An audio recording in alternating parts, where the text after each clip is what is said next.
में हमने देखा था कि एलेक्स ने कॉल की मदद से सीनियर एल्डर को मार दिया था, जिसके बाद एलेक्स अपने पेरेंट्स को ढूंढने निकल जाता है। पर रास्ते में उसे एक माउंटेन जैसा क्रिएचर दिखता है जो कॉल का दुश्मन था और वो एलेक्स के वहां आने की वजह से गुस्सा हो गया था। अब आगे तो एपिसोड 78 की शुरुआत में हम देखते हैं कि जिस जगह पर एलेक्स खड़ा था उसके नीचे एक बड़ा सा खंडर था, जिसके अंदर एक क्रिस्टल रखा हुआ था, जिसमें एक अजीब सा क्रिएचर था जिसे चेन्स की मदद से बांधकर कैद कर रखा था। इस तरफ हम एलेक्स और कॉल को देखते हैं, जिन्हें उनके सामने वाला माउंटेन जैसा क्रिएचर उनसे गुस्से में कहता है कि तुम दोनों को यहाँ नहीं आना चाहिए था। ये सुनकर एलेक्स उस माउंटेन से बोलता है कि मैं तो माउंट बुलाओ पर अपने पेरेंट्स से मिलने आया था, पर मुझे क्या पता था कि यहाँ सभी पागल ही भरे पड़े हैं, जो बाहर से तो अच्छे दिखने का ढोंग करते हैं लेकिन अंदर से वो इतने गंदे हैं कि कोई मेरी पावर्स छीनने की कोशिश करता है तो कोई मुझे मेरे पेरेंट्स से मिलने से रोकता है। ये सुनकर कॉल एलेक्स से कहता है कि तुम्हारी हर एक बात सच है, लेकिन मुझे नहीं लगता कि ये बातें इस माउंटेन को समझ आई होंगी, क्योंकि ये एक नंबर का गधा है। ऊपर से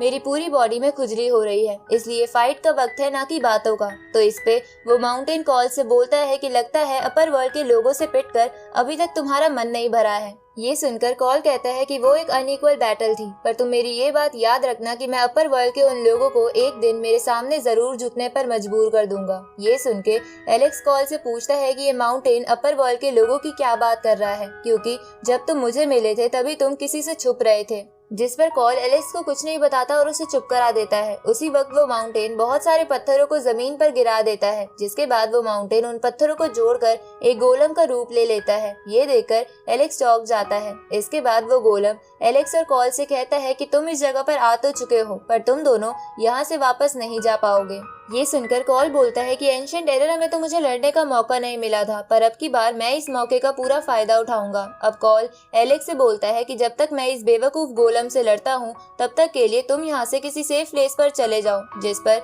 एलेक्स कॉल से कहता है कि चलो इस गोलम से एक साथ लड़ते हैं, क्योंकि मैं तुम्हें अकेला नहीं छोड़ने वाला। ये सुनकर कॉल एलेक्स से कहता है कि जब मैं अपर वर्ल्ड के लोगों से लड़ रहा था तब मैंने मेरे किसी अपने को खो दिया था, पर मैं आज वो गलती दोबारा नहीं दोहराना चाहता। अब कॉल एलेक्स को जबरदस्ती एक बैरियर बॉल में बंद कर देता है, जिसे देखकर एलेक्स कॉल से पूछता है कि तुम ये क्या कर रहे हो। जिस पर कॉल एलेक्स से कहता है कि ये मेरी लड़ाई है, इसलिए ये मुझ पर छोड़ दो और तुम बस पीछे खड़े होकर हमारी फाइट के तरीके से कुछ सीखने की कोशिश करो। ये सुनकर एलेक्स कॉल से पूछता है कि तुम्हारे इससे जीतने के कितने चांसेस है। तो इस पर कॉल एलेक्स को बताता है कि ये गोलम भी बहुत ताकतवर है, इसलिए मैं कुछ कह नहीं सकता। ये सुनकर एलेक्स सोचता है कि ये गोलम सच में बहुत ताकतवर होगा, क्योंकि कॉल आज से पहले कभी भी इतना सीरियस नहीं हुआ। तभी वो गोलम एलेक्स की तरफ बढ़ने लगता है, जिसे देखकर कॉल एलेक्स को एक सेफ जगह पर भेज देता है और गोलम से कहता है कि तुम्हारा अपोनेंट मैं हूँ, ना कि एलेक्स। ये सुनकर वो गोलम कॉल को एक पंच मारता है और हंसने लगता है, क्योंकि उसे लग रहा था कि कॉल मर गया। पर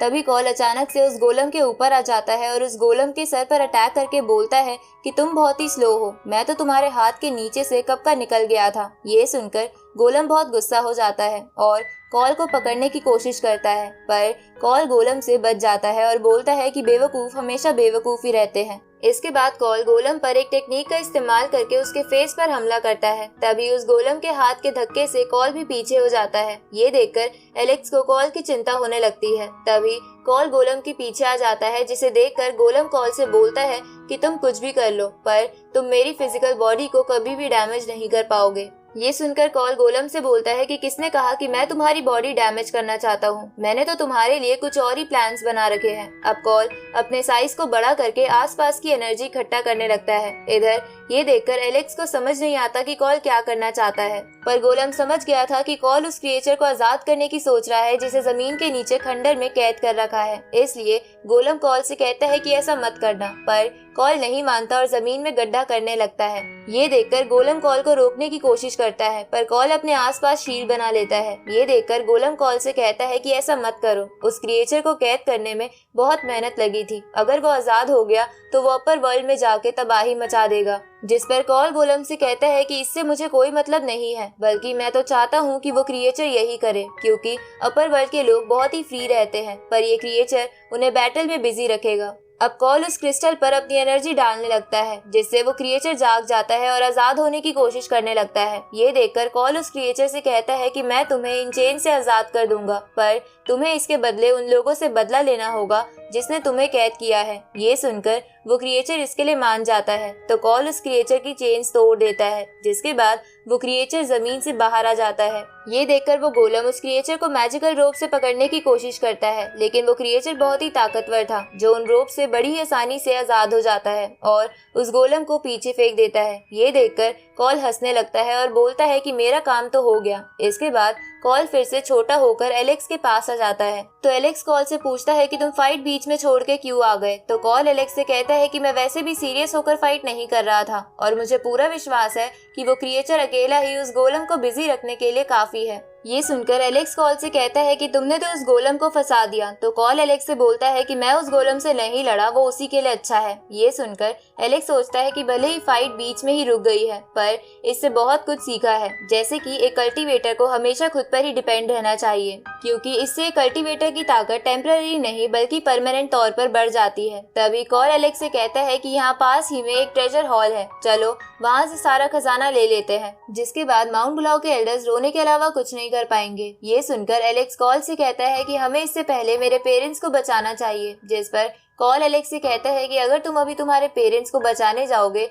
तो हो सकता है हमारे हाथ से वो ट्रेजर निकल जाए। तो एलेक्स कहता है कि मुझे इससे कोई फर्क नहीं पड़ता, पर मैं पहले अपने पेरेंट्स को ही बचाना चाहता हूँ। ये सुन के कॉल एलेक्स को उसके पेरेंट्स तक पहुँचने का रास्ता दिखाता है तो एलेक्स भी कॉल के बताए रास्ते पर अपने गोल्डन विंग्स की मदद से जाने लगता है। अब थोड़ी देर बाद एलेक्स उस डिवाइन फॉर्मेशन के पास पहुंच जाता है जिसके अंदर उसके पेरेंट्स कैद थे। तभी एलेक्स को महसूस होता है कि वो फॉर्मेशन बहुत ही पावरफुल है, इसलिए एलेक्स कॉल से पूछता है कि क्या तुम इसे ब्रेक कर सकते हो। जिस पर कॉल एलेक्स से कहता है कि तुम्हें इतनी जल्दी नहीं करनी चाहिए, पहले तुम अपने पेरेंट्स की एग्जैक्ट लोकेशन जान लो, जिसके बाद मैं तुम्हें इस फॉर्मेशन में कट लगाने में मदद करूंगा, क्योंकि हो सकता है कि अगर मैं इस पूरी फॉर्मेशन को डिस्ट्रॉय कर दूं तो तुम्हारे पेरेंट्स को भी नुकसान पहुंचे। ये सुनकर एलेक्स इसके लिए मान जाता है और फॉर्मेशन के अंदर देखने की कोशिश करता है, पर उसे फॉर्मेशन के अंदर कुछ नहीं दिख रहा था। साथ ही उसे वहाँ अपने पेरेंट्स का ऑरा भी महसूस नहीं हो रहा था। तो एलेक्स अपने पेरेंट्स को आवाज लगाने लगता है, जिसे एलेक्स के पेरेंट्स सुन लेते हैं और समझ जाते हैं कि एलेक्स यहाँ आ गया है। अब एलेक्स की मॉम एलेक्स को जोर जोर से आवाजें लगाने लगती है,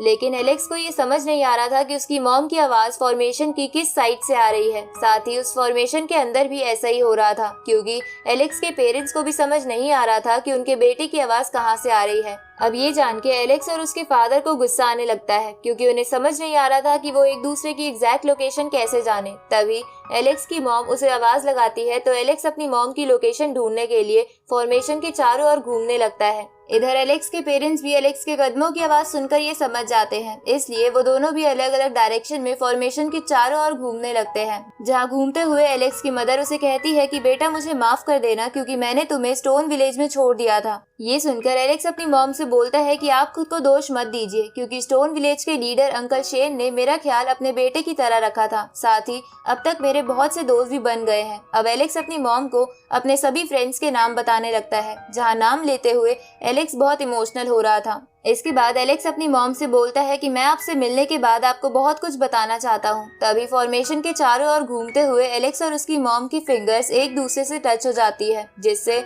उन्हें एक दूसरे की एग्जैक्ट लोकेशन पता चल जाती है। अब एलेक्स और उसकी मॉम ऐसा महसूस करने लगते हैं कि वो एक दूसरे के सामने खड़े हैं और एक दूसरे को गले लगा रहे हैं। उसी वक्त एलेक्स के फादर भी एलेक्स की मॉम के पास आ जाते हैं। अब कॉल एलेक्स से कहता है कि ये वक्त इमोशनल होने का नहीं है, क्योंकि माउंट बुलाओ के एल्डर्स कभी भी यहाँ आ सकते हैं, इसलिए अपने पेरेंट्स को कहो कि वो दोनों जल्दी से एक सेफ प्लेस पर चले जाएं, ताकि जब मैं फॉर्मेशन ब्रेक करने में तुम्हारी मदद करूं तो उन्हें चोट ना पहुंचे। ये सुनकर एलेक्स पेरेंट्स को फॉर्मेशन से थोड़ा पीछे हटने को कह देता है, जिस पर जेसन एलेक्स से कहता है कि तुम संभल कर रहना, क्योंकि जब पिछली बार मैंने इस फॉर्मेशन को तोड़ने की कोशिश की थी तब इसने मुझ पर काउंटर अटैक किया था। ये सुनकर एलेक्स जेसन से कहता है कि आप मेरी चिंता मत कीजिए, मेरे साथ मेरा दोस्त कॉल है जो मुझे बचा लेगा। अब एलेक्स के पेरेंट्स फॉर्मेशन से थोड़ा दूर हो जाते हैं, जिसके बाद जेसन अपने चारों ओर एक शील्ड बना लेता है। तो ये जानकर एलेक्स अपना आर्मर पहन लेता है और अपनी डिवाइन स्पेयर निकाल कर अपनी सारी पावर्स इकट्ठा करने लगता है, जहाँ कॉल ने भी